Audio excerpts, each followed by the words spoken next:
After some beautiful slow travel, we arrived at Aloha State Park, but this stop threw us a few curveballs. The air quality was rough from the wildfires up in Canada, and our Airstream decided it wasn't done testing us. The AC started leaking condensation through the vents again. The 12-volt system gave us electrical headaches. And just when we fixed one thing, another thing popped up.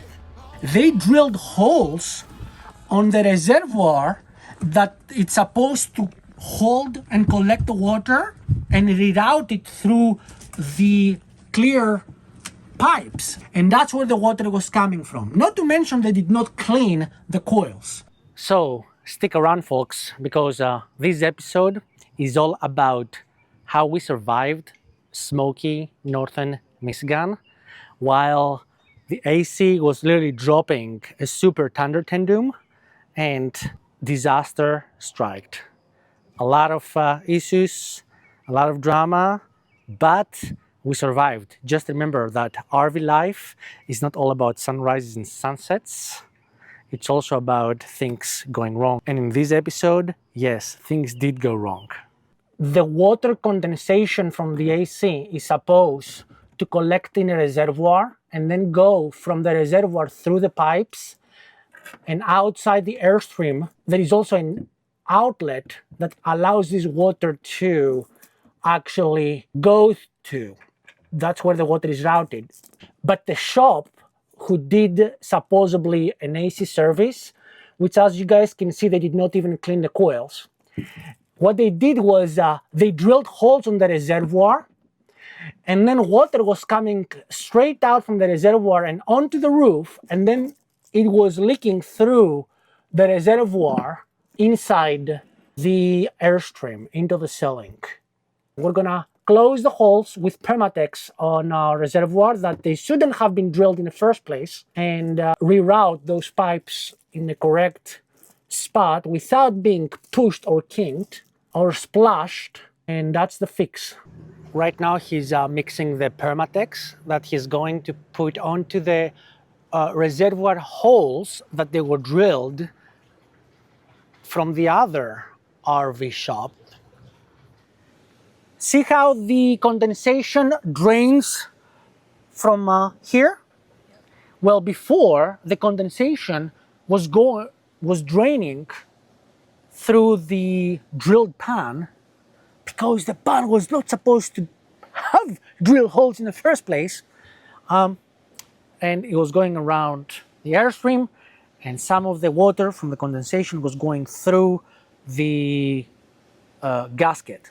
That's why. And in the roof. Yeah. Hello, everybody. This is Alex, and this is my beautiful wife, Amy. Say hi, baby. Hi, I used to figure skate with clean air, but now I'm coughing up hockey pucks. We traded our beautiful house and sports car and Jeep membership 6 months out of the year for this AQI 1000. Due to the Canadian fire, we're basically breathing in maple syrup and regret. And welcome in one of the crazy adventures of our life here this summer, where the AC decided to become a modern art installation. It got so offended from the Michigan humidity that it was raining condensation. We got towels, buckets, and prayers. Every time it rains inside, I have expect Noah to show up asking for 2 tools of every tool I do not own. But wait, there is more. The smoke is so thick, windows sealed tighter than my wallet during tax season. We're running the air conditioning through Rustie's the Cybertruck batteries like it's the apocalypse, which is basically is for our lungs, as you ladies and gentlemen saw a few minutes ago. Yeah, real romantic. Nothing screams couple goals while you're roasting in a tin can while your husband argues with an AC leak. That's the real unfiltered side of RV life. It's not always perfect sunrises and sunsets. But here's what we're learning. Challenges don't ruin the adventure. They become part of the story. We still got out and walked, hiked the trails, and soaked in whatever beauty we could still find. And when things got a bit tricky, we met Jeff, this wonderful mobile RV tech who came right away and did an amazing job fixing the leaks. Good people show up exactly when you need them. Rustie the Cybertruck, still completely bulletproof through it all, reliable as ever.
These moments remind us that life and travel isn't about everything going perfectly. It's about how you handle what comes your way. You fix what you can, you lean on each other, appreciate the good days even more, and keep moving forward with gratitude. Good morning, everybody. We came back in the Airstream last night and we opened the fridge and there is no light. It gave up after 8 years, Dometic refrigerator, but I do think that I may be carrying this part over here, which I think is what failed. I think the light bulb is in here. So a few years ago, I was looking for possible parts that may break in the Airstream, and I found that this is one of the caveats. So I bought the spare part quite a few years ago, and I may have it in my spare box with all the parts. So let's check it out. So I'll have to take a few things out.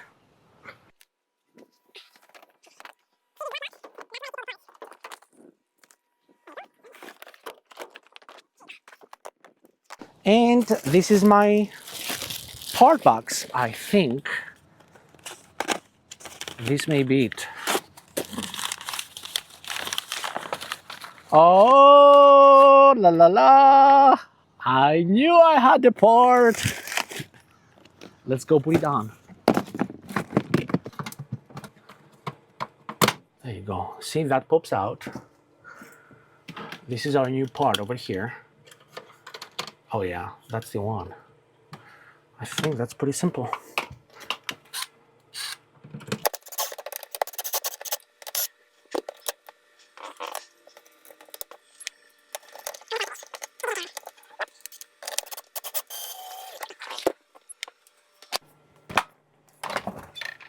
Oh, it's not turning on. So we replaced the part, but as you can see, it's not even working. So I don't know why. It should work, but I don't understand why it doesn't. I think the next problem may be those cables. Here is a gray cable.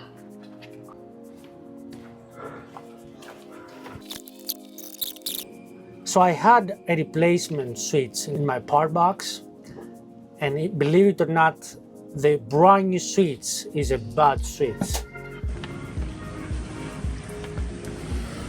So this is the switch for the refrigerator. This is the old board, which is good, and this is the new switch, which is good. And that was the brand new main suites that we got from Dometic. And this board is bad. So what we did is we carried the suites and we put it in our old board, and that's supposed to fix the problem with the fridge. But what is a bummer is that that part that I bought a few years ago, that I thought was brand new and in good order, and I'm referring about the refrigerator suites, actually was defective. So technically you fixed it. So I fixed it, but because I had a defective, supposedly new part, it didn't work. So now I'm connecting the new suites with the old board. And those are some amazing connectors. By the way, I love those connectors. Boom. That's where the real growth and joy live. We're still so thankful for this journey, the places we get to see, and the memories we're continuing making, imperfections and all. If you're facing your own challenges right now, know you're not alone, and the best parts often come after the hard stuff. RV life is very beautiful. You watch the sunsets, you watch the sunrises, and never, ever anything goes wrong. Always beautiful sunshine, beautiful clean air. The air is like 500. Airstream life, RV life is always sunsets and sunrises. All the systems always work.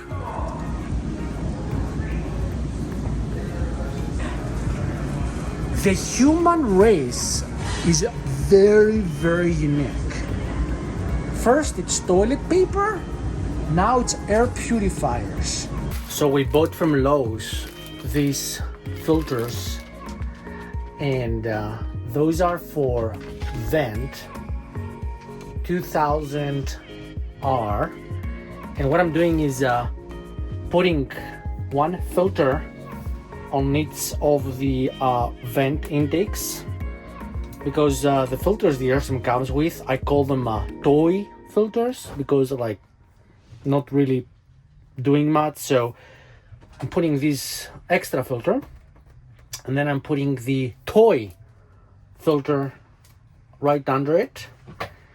And I have a feeling that this may help with filtering the air. I think it may. We shall see. And yet the only thing that hasn't tried to murder us is Rustie the Cybertruck. This glorious beast just sitting here, battery full, AC blasting, like it was built exactly for this apocalyptic day. No leaks, no drama, no existential crisis. Elon, if you're watching, Rustie gets a raise, Airstream gets therapy. Thank you to the girls who made our hazy Mackinac days here in Michigan so much brighter with the beautiful bracelets and 2 butterflies that you had personally made for me. Keep dancing, keep shining, and doing what you love. And if you ever see Rustie the Cybertruck and a leaky Airstream, definitely stop by and say hi to us again. We'd love to see you down the road.